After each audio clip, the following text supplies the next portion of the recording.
Hey, what is up YouTube? OpTic here bringing you another video, and today I'm going to be talking to you guys about the current skill gap within Gears Esports and just the different tiers of teams and basically branching out the discussion and trying to remake the video that I've made and deleted. I never uploaded it, but made and deleted, talking about the different skill gaps between pro teams and then pro teams and AM teams, and kind of going off a discussion that took place on Twitter based off of a tweet that Zerpting from United made, saying where basically he wished that there was more teams to play against, and my comment to him saying that amateur teams don't really put in the work necessary to climb up to that level more often than not. I'm not saying every amateur team, but more often than not is the point. So we're going to talk about that in this video. Now, I want to make a disclaimer before I start this video and say that, one, this is my opinion based off of what I've seen, like what I've witnessed firsthand, what I've experienced firsthand, and, you know, I do a lot of observing. It's part of my job. I watch other teams, I watch my team, I watch how those other teams do against my team and vice versa. So I'm doing that based off those opinions. And then my experience within other esports. So bear with me as I do this. I have Microsoft Paint open so that we can kind of draw this out and talk about some of the things that I want to talk about. So first I'm going to talk about tiers, right? And what I mean by tiers is the different levels of teams that are currently within Gears Esports, right? So for example, like in fighting games, you have your S tier, A tier, B tier, C tier, D tier, with S being the best, D being the worst, or so on and so forth. But I'm not going to do it complicated like that. I'm just going to do a simple 1, 2, 3, whatever. And the reason I have teams divided up into these tiers is because I feel like currently, based off our competition, the results of 2Ks, you know, how competitive teams are in scrims and tournaments and whatnot, how much of a challenge they put up, I feel like I'm pretty comfortable assessing teams where they are. Now, I do want to also say the disclaimer that I feel like in this game and in most esports, any team can beat any team at any point in time. No matter how unlikely that's true, I feel like in sports, from traditional sports to combat sports to esports, it doesn't matter. I feel like that's always something that remains true. Any team or any person can beat any other team or any person at any time. So keep that in mind, because of course there's going to be examples where there's been upsets and whatnot, but I'm talking about the consistency of some of these matches and teams. So for tier 1, I've got 3 teams. I've got 3 teams in this tier, and I think it's OpTic, obviously us, EchoFox,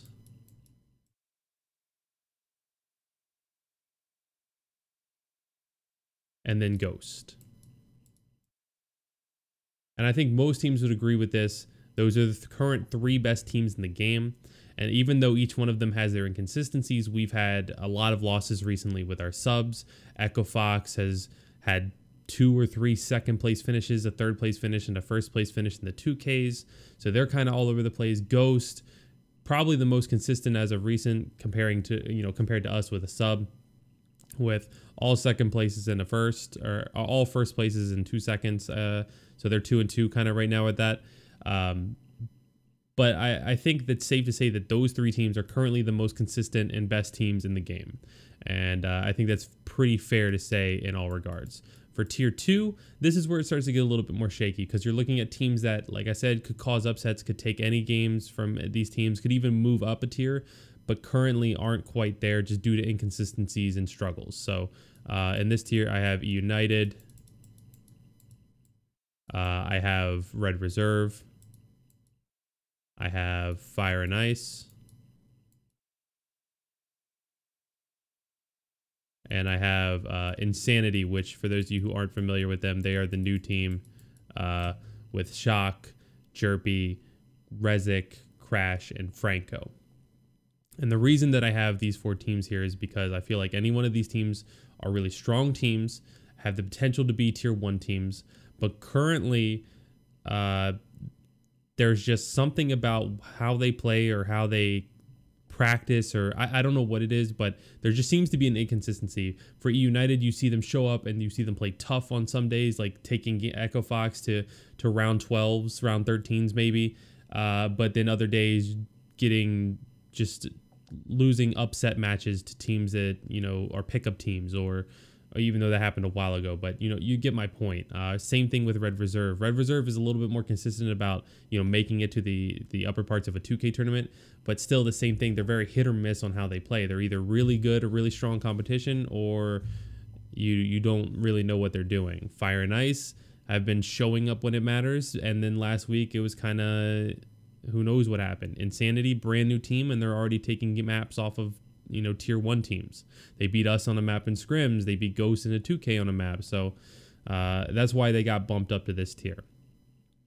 Tier 3, I have quite a few more teams, and tier 3 is where I'm going to round out the pro teams, right? And pro by MLG standards is top 12. So I tried to get it like at 12 teams, and this is where it gets even more kind of confusing, because a lot of these teams, what hurts them the most is you're going into the roster issue territory, and I'm going to draw a line for that. This red line. I'm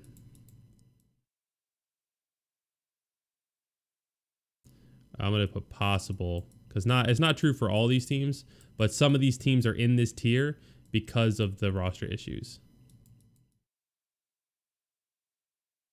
So teams I have in this tier, and this is the most prepared I've been for a video in a while. I'm still, you know, talking off the top of my head, but I have notes on my other monitor. Aspire has been showing up in 2K tournaments. I think they took top 4 last week, and they pretty consistently take top 8. So I feel like it's pretty safe to put them here and possibly bumping up to tier 2, depending on how they do in future week. Some of these teams don't really have team names, so I'm just going to call them like by a familiar player. So Kraz's team, which is one of those teams that I think has been having roster changes. So I don't even know who's currently on that roster. I just know I see them a lot up at this point. And I think it's a team with like Flamesy and Godfection, and I don't know who else. You have Giraffe's team, which is another team that recently underwent roster changes. Domes' teams, usually pretty good.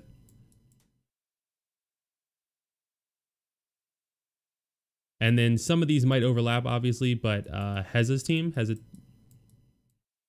you guys know him probably from his stream in the 1v1 tournament. He played Billy in the finals. These are all teams that usually show up in the top 16, top 8 of 2K tournaments. They're pretty good teams.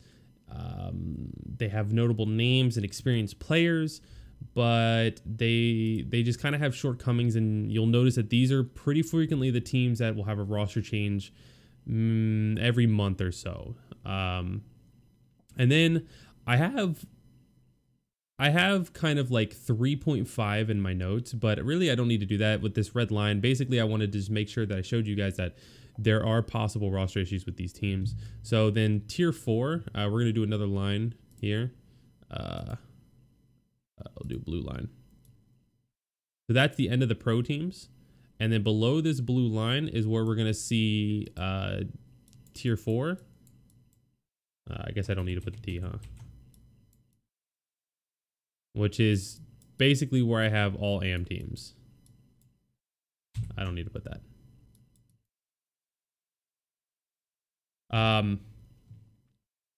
Now, like I said, this is based off my opinion and my observations, and this might upset some people, and this is kind of why I didn't make this video before, because I was afraid teams that are the pro teams might get upset about my opinions about their teams.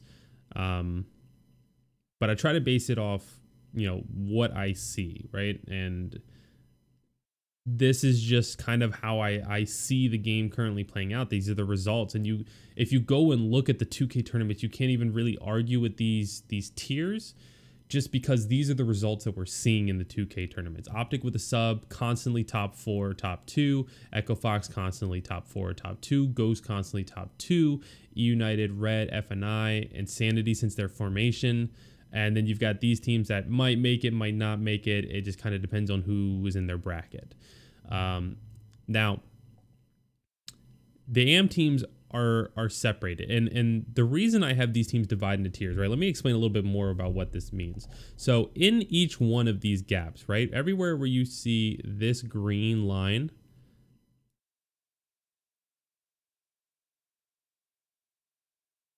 I'm going to draw these lines out here so that you guys can see what I mean. Everywhere where you see these green lines, it means there's a skill gap. And I don't mean individual players in terms of the skill gap. I don't mean like the players on one team are just more talented individuals than players on another team. What I mean is that right now, as of when I'm making this video, which is actually on a 2K day, ironically, there are skill gaps with how those teams perform. And that's what causes the consistency that I was talking about before. OpTic, Echo Fox, Ghost know how to handle themselves in more situations and get themselves out of more tough spots than the tier 2 teams. The tier 2 teams usually do that more consistently than the tier 3 teams. The tier 3 teams are obviously doing it more consistently than the amateur teams. That's why I have them divided up in these tiers. There's skill gaps, hence the name of this video, between each tier that you see listed here. So not only is there a gap between pro and amateur, but there's a gap between pro and like the top level pros and the middle level pros. So qualifying to be a top 12 team doesn't necessarily put you on the same page as an OpTic, an Echo Fox, or Ghost. And I think that's a misunderstanding that maybe a lot of amateur players have, that the pro scene is really just 12 or so tight-knit teams that only scrim each other constantly to keep each other improving. I can tell you personally, I schedule 99% of our scrims for OpTic, and it's not that often that we scrim any of these tier 3 teams. It's just not that often. When I'm scheduling scrims, I try to get the best competition for my players possible. And I'm not saying that these teams are necessarily bad. I'm saying that if I can choose between Giraffe's team, which just recently had a roster change, and Echo Fox, I'm going to pick Echo Fox 100% of the time. So because Echo Fox is going to give my team the better practice and make us more prepared and help us iron out more mistakes. And I know we're going to do the same for them.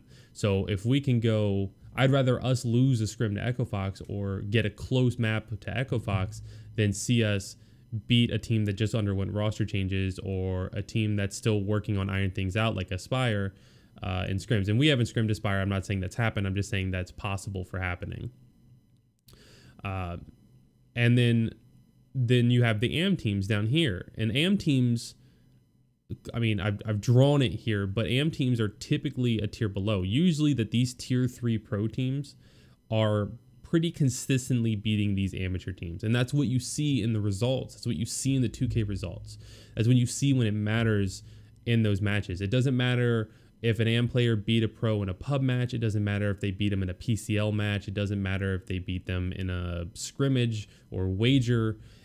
What matters is, for right now, the 2K tournaments. So that's where you're going to really see when these things matter. Now, something that's talked a lot about on Twitter during this whole conversation was the whole giving amateurs a chance, right? So not only giving amateurs a chance in terms of giving amateur players a chance to try out for these, potential roster changes and whatnot, but giving amateur teams a chance to scrim top teams. So I've already explained the scrim thing a little bit, but just to clarify, if I'm focusing on scheduling scrims against other tier 1 or tier 2 teams, it's very unlikely that I'm going to skip over tier 3 teams, which are pretty constantly readily available. And this isn't even taking into consideration that you've got Ronin and World's Best, who could probably be tier 1 and tier 2 pretty easily. And actually, Ronin's been struggling a little bit in the 2Ks, so I'm actually going to put them as of recently. but they're still a really good team. So this doesn't even count the fact that you could put either of them. What the hell? At tier 2 and be quality scrims, which is what we do. We will scrim those teams. So for the AM teams who want this chance, right, and who think that there's just this evil organization of pro teams who exclude amateur teams too, let's see, what are some of the reasons I've seen?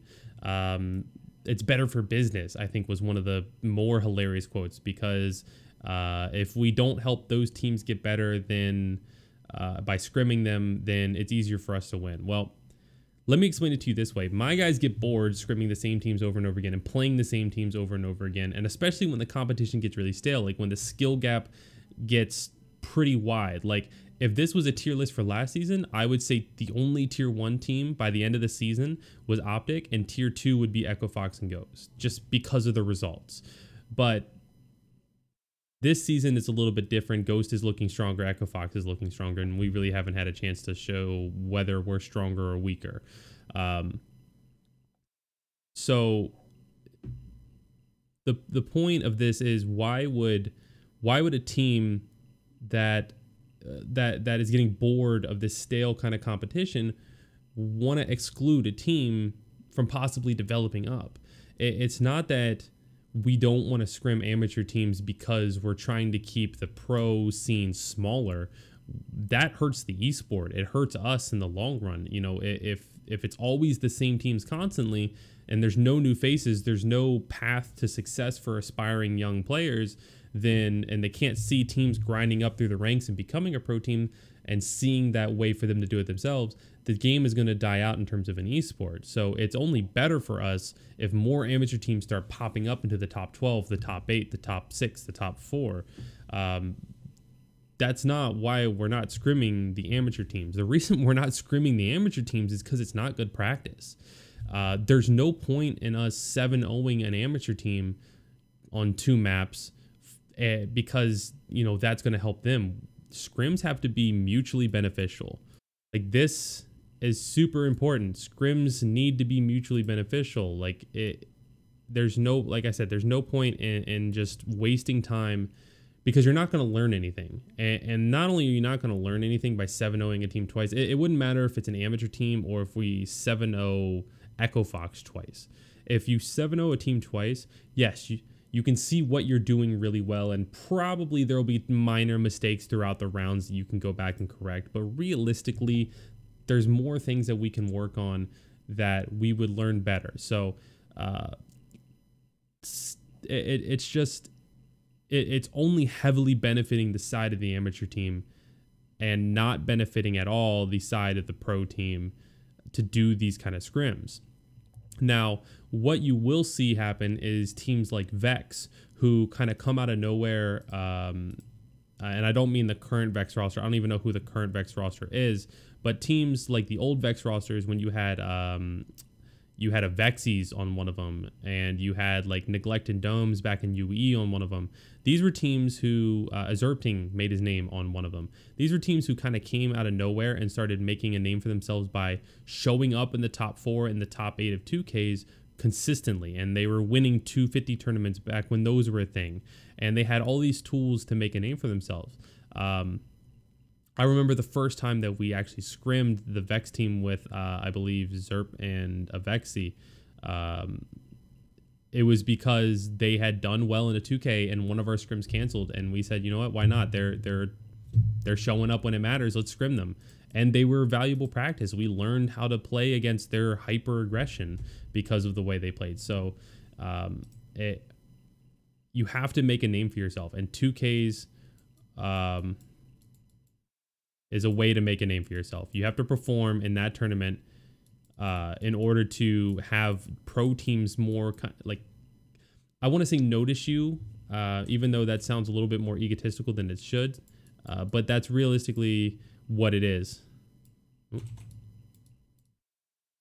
If we see you performing well in the 2K, if we see you performing well against other teams, there's word of mouth, and we're not dumb. We know that you will be a valuable practice source. But right now, that hasn't happened. We've had 4 2Ks. We're on our 5th one today, and there has been nothing like that other than Aspire. So shout out to Aspire for doing that, coming out of nowhere. But they also have some, more veteran players on their team, so it's not really an up-and-coming team. And again, even if you just upset a team one day, like say your your amateur team beats FNI one day, a tier 2 team in a 2K, you guys like in a best of 1, you beat them, you move on, then you get eliminated in the next round.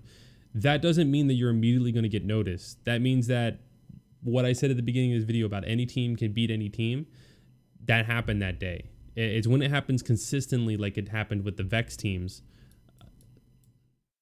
that we take notice. So keep that in mind. And that's going to be the best way to make a name for yourself, is in this tournament. I get asked this a lot. How do I climb up to being a pro player? Play in the tournaments. They're free to enter. Find a team and stick with it. And to segue off of that, stick with it. That's where my comments came into play for amateur teams. Amateur teams don't stick together enough. I mean, we see the roster issues are bad enough in the tier 3 teams. The amateur teams are pretty constantly looking for new players, switching up rosters, trading players, or whatever the case may be. It seems like it's perpetual in my Twitter feed of teams. One day, so hyped about my new team. A week later, we're looking for 2, need dedicated people. Why is it so hard to find people to play with? There's a reason why, if you're like 7 or 8 teams in and you're still having roster issues, typically there's only one common denominator there. So think about that and reflect on that, because you're not doing yourself a favor constantly hopping from team to team, roster to roster, hoping that you get your breakthrough, asking pro teams if they will try you out when they have a chance for an open slot. That's not the way you're going to make your way up. Every single one of these teams, every single player on every single one of these teams will work their way up from nothing, just like a lot of the amateur teams need to do right now. And my guys, they were. I joined this team when they were beating up the pro teams online and making a name for themselves. I remember that everybody thought we would just be online warriors, and there was no way that we would do well at the ESL Season 1 finals, where we won, where we reverse swept Team Envy. Echo Fox, again, veteran players who had in their time had to work their way up, or Kyle, who had to work his way up, Toy, who had to work his way up, Ghost. Speedy didn't even play Gears UE. He plays Gears 4 and works his way up and is now on one of the top 3 teams in the game. Like, these people are making name for themselves. They weren't given handouts. And that's how it's going to continue to be. You're not going to just find this lucky break. It's going to come down to how much effort you put in, what your attitude is, and making a name for yourself. So that's going to require you to, one, not be talking trash the entire time you play a pro team and just being way too over the top with disrespect and acting like you're better than people, which is something that a lot of amateur teams really have a problem with. Working hard to fix your own mistakes and not just constantly complain at your teammates, which is something I watch amateur teams stream when they scrim and when they play 2Ks. It happens all the time. It's insane. And just improving yourself at the game, improving your knowledge and your decision making and your understanding of how the game works and how to rotate, and all of these complex ideas that go into what make these 3 tier 1 teams so much better than everyone. So that's going to do it for this video. I think I covered everything in my notes that I really wanted to talk about. Can't wait to see the comments of people getting upset about this one, but I try to word things as appropriately as possible. I'm sorry that my Microsoft Paint handwriting sucks, but hopefully you guys understand. Hopefully you guys enjoyed. If you have questions or thoughts about any of this, feel free to post them down in the comments down below. I do read all of them. Make sure you hit the like button if you enjoyed the video. Share it with your friends or other people who are competitors or aspiring amateur teams. And yeah, yeah, guys, make sure you subscribe. As always, I appreciate the support, and I will see you all in the next video. Go.